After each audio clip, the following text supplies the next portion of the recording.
Statistik mengejutkan, Real Madrid lebih sering menang tanpa kehadiran Vinicius. Real Madrid mencatat kemenangan solid atas Getafe, meski tanpa kehadiran Vinicius Junior. Meski ketidakhadirannya terasa dalam laga melawan Liverpool di Liga Champions tengah pekan lalu, Los Blancos tetap mampu mengatasi absennya sang bintang asal Brasil di La Liga. Ada fakta menarik terkait kehadiran dan ketidakhadiran Vinicius dalam pertandingan Real Madrid. Melihat data statistik, Real Madrid ternyata memiliki catatan yang cukup baik, meski tanpa Vinicius. Dari 69 pertandingan resmi di mana ia tidak bermain, Madrid memenangkan 47 laga, dengan persentase kemenangan 68,11%. Sebaliknya, saat Vinicius berada di lapangan, tim memenangkan 182 dari 283 laga, dengan rasio kemenangan sedikit lebih rendah, yaitu 64,3%. Statistik ini menunjukkan bahwa Real Madrid tetap mampu tampil kuat, meski tanpa kehadiran Vinicius dalam susunan pemain mereka. Namun, angka-angka tersebut tidak menggambarkan keseluruhan cerita. Kehadiran Vinicius di lapangan seringkali menciptakan ancaman besar bagi pertahanan lawan. Kecepatannya, kelihayannya, dan kemampuannya dalam menyerang membuat para bek lebih fokus padanya sehingga membuka ruang bagi rekan-rekannya. Dampak semacam ini sulit diukur dengan statistik, tetapi sangat penting bagi strategi menyerang Madrid secara keseluruhan. Di sisi lain, Kylian Mbappe, meski diakui sebagai pemain kelas dunia, belum mencapai level yang sama dengan Vinicius dalam hal menciptakan kekacauan di lini pertahanan lawan. Dalam beberapa pertandingan terakhir, termasuk melawan Getafe, Mbappe memiliki lebih banyak kebebasan bergerak, tetapi gagal. Kendati statistik memberikan gambaran performa tim, angka-angka itu tidak dapat sepenuhnya menjelaskan faktor-faktor tak kasat mata yang membuat pemain seperti Vinicius begitu bernilai bagi Los Blancos. Kylian Mbappe akhirnya cetak gol lagi, ingat beratnya tekanan di Real Madrid. Kylian Mbappe berhasil mengakhiri paceklik golnya bersama Real Madrid dengan mencetak gol dalam kemenangan 2-0 atas Getafe, Minggu tanggal 1 Desember tahun 2024 pekan lalu. Gol yang dicetak di babak pertama ini menjadi momen penting bagi penyerang asal Prancis tersebut, yang sebelumnya mendapat banyak kritik atas performanya yang kurang konsisten. Setelah pertandingan, Thibaut Courtois angkat bicara mengenai tekanan yang dihadapi Mbappe. Kiper andalan Real Madrid itu mengungkapkan bahwa ekspektasi tinggi di Santiago Bernabeu tidaklah mudah, terutama bagi pemain baru yang masih beradaptasi dengan atmosfer klub. Courtois membandingkan situasi Mbappe dengan pengalamannya sendiri ketika awal bergabung dengan Los Blancos. Ia mengakui bahwa tekanan besar sering membuat pemain kesulitan untuk tampil optimal. Kiper asal Belgia itu menambahkan bahwa semakin keras seorang pemain mencoba, terkadang semakin sulit untuk mencapai hasil yang diinginkan. Saya pernah mengalami hal serupa, semakin Anda berusaha, semakin sulit rasanya. Tetapi penting untuk tetap tenang dan fokus pada hal-hal kecil terlebih dahulu sebelum menangani tantangan yang lebih besar, jelasnya. Courtois juga menegaskan bahwa performa kurang maksimal Mbappe bukan karena kurangnya komitmen atau profesionalisme. Yang terjadi padanya bukan karena kurangnya keinginan atau usaha, ini sama seperti yang saya alami dulu, ada saat-saat ketika semuanya terasa tidak berjalan sesuai rencana, katanya. Gol Mbappe melawan Getafe tidak hanya menjadi jawaban atas kritik, tetapi juga menunjukkan potensi kebangkitannya.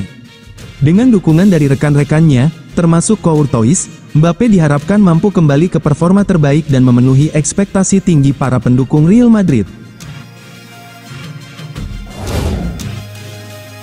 Real Madrid coba bajak bintang Manchester United ini di tahun 2025. Ada informasi menarik datang dari Real Madrid. Raksasa La Liga itu dikabarkan sedang mengincar bek Manchester United, Diogo Dalot. Seperti yang sudah diketahui, Dalot kini merupakan salah satu pemain kunci di Manchester United. Ia kini jadi andalan di sektor wingback setan merah sejak era Ten Hag. Di era Amorim, sang bek juga masih jadi pemain andalan. Ia terus dipercaya untuk mengawal lini pertahanan Manchester United dan ia menunjukkan performa yang cukup oke. Relevo melaporkan bahwa performa Diogo Dalot itu menarik perhatian Real Madrid. Los Blancos berencana untuk membajaknya di tahun 2025. Menurut laporan tersebut, Real Madrid menginginkan Dalot karena mereka butuh bek kanan baru. Ini disebabkan stok bek kanan mereka cukup terbatas, apalagi Carvajal kerap mengalami cedera sehingga Carlo Ancelotti butuh tambahan tenaga di posisi tersebut. Apalagi Dalot juga bisa bermain sebagai bek kiri dengan sama baiknya, jadi Madrid semakin berminat untuk mendapatkan jasanya. Menurut laporan tersebut, Real Madrid sudah bergerak untuk mengamankan jasa Dalot. Mereka sudah menghubungi pihak sang pemain. Mereka mengungkapkan ketertarikan untuk merekrut sang bek ke Bernabeu. Secara paralel, Real Madrid juga mengontak Manchester United.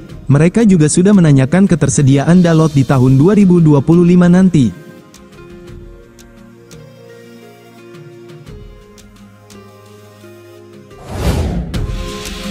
Eduardo Camavinga bisa comeback saat final Piala Intercontinental. Eduardo Camavinga adalah salah satu pemain Real Madrid yang paling bersemangat di Anfield dalam pertandingan besar Liga Champions UEFA melawan Liverpool awal minggu ini. Namun, malam itu tidak berakhir baik baginya karena ia terpaksa meninggalkan lapangan selama pertandingan karena rasa tidak nyaman di pahanya dan klub kemudian mengonfirmasi bahwa kemundurannya adalah cedera bicep femoris. Pemain tersebut kini telah dipastikan tidak akan beraksi selama setidaknya 2 minggu, mungkin diperpanjang hingga 3 minggu dalam apa yang menjadi pukulan telak bagi Real Madrid.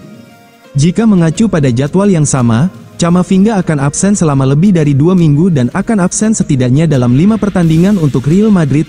Ia tidak akan tersedia untuk pertandingan tim melawan Getafe dan juga akan absen dalam pertandingan melawan Athletic Club, Girona, dan Rayo Vallecano di La Liga. Dia juga tidak akan tersedia untuk pertandingan besar Real Madrid melawan Atalanta di Liga Champions UEFA. Absennya pemain Prancis tersebut memang merupakan pukulan telak bagi manajemen, tetapi dengan Aurelien Tchouameni yang hampir pulih, Ancelotti mungkin akan memiliki pengganti yang solid minggu depan.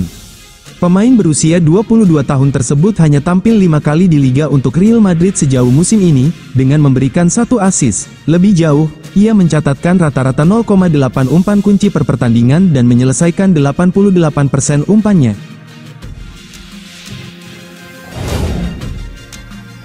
Gol Jude Bellingham dan Kylian Mbappe, Real Madrid ancam posisi Barcelona.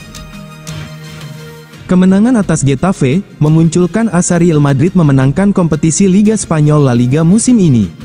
Raihan 3 poin penuh, kini Real Madrid ancam posisi Barcelona. Jude Bellingham membawa Real Madrid semakin dekat untuk melengsarkan Barcelona dari puncak klasemen Liga Spanyol tahun 2024 sampai tahun 2025. Jornada ke-15 La Liga menggelar 4 pertandingan pada Minggu, tanggal 1 Desember tahun 2024. Sang juara bertahan, Real Madrid, kebagian jatah menjamu Getafe di Estadio Santiago Bernabeu. Tim tuan pun tak menemui kesulitan berarti untuk membungkam kubu tamu dengan skor 2-0.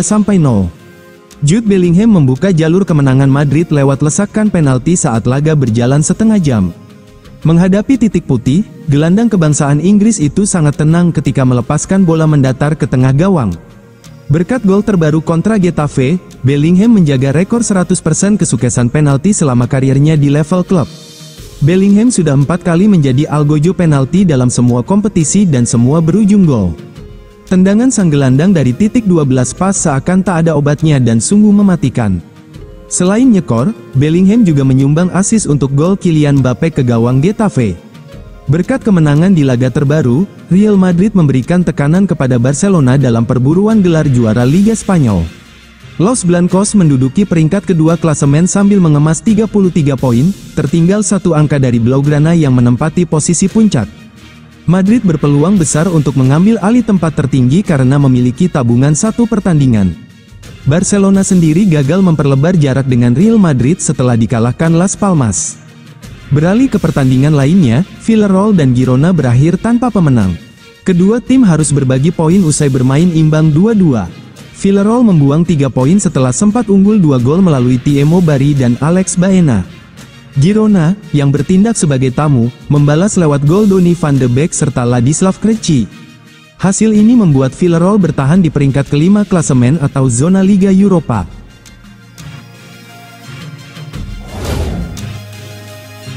Real Madrid bakal menggoda William Saliba, Arsenal siapkan rencana cadangan. Arsenal siap menolak semua tawaran untuk William Saliba, termasuk raksasa La Liga Real Madrid. Mereka menganggapnya sebagai aset penting klub dan tidak ingin kehilangan. Bek berusia 23 tahun ini telah menjadi pilar utama di lini pertahanan The Gunners, membantu mereka bersaing dengan Manchester City asuhan Pep Guardiola dalam perebutan gelar Liga Premier 2 musim terakhir. Begitu pula pada kampanye tahun 2024 sampai tahun 2025, meski tim tengah tercecer dari pimpinan tabel Liverpool, Saliba selalu tampil sebagai starter dalam 12 pertandingan Liga Premier musim ini. Kiprah tersebut membuat namanya jadi buruan raksasa Eropa. Namun, Arsenal berencana mempertahankan Saliba dan menolak semua tawaran.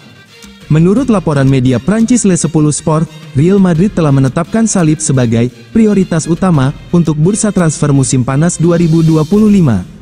Sumber tersebut menambahkan bahwa kubu Carlo Ancelotti telah membuka saluran komunikasi dengan pihak Saliba guna menjajaki ketertarikannya terhadap kemungkinan hijrah. Sementara itu, belum ada tanda-tanda dari sang bek yang mengisyaratkan keinginannya untuk hengkang dari Arsenal dalam waktu dekat. Pada Juli tahun 2023, Saliba menekan perpanjangan kontrak dengan The Gunners hingga Juni tahun 2027 dan menegaskan bahwa itu merupakan keputusan yang mudah untuk mengabdikan masa depannya pada klub tersebut.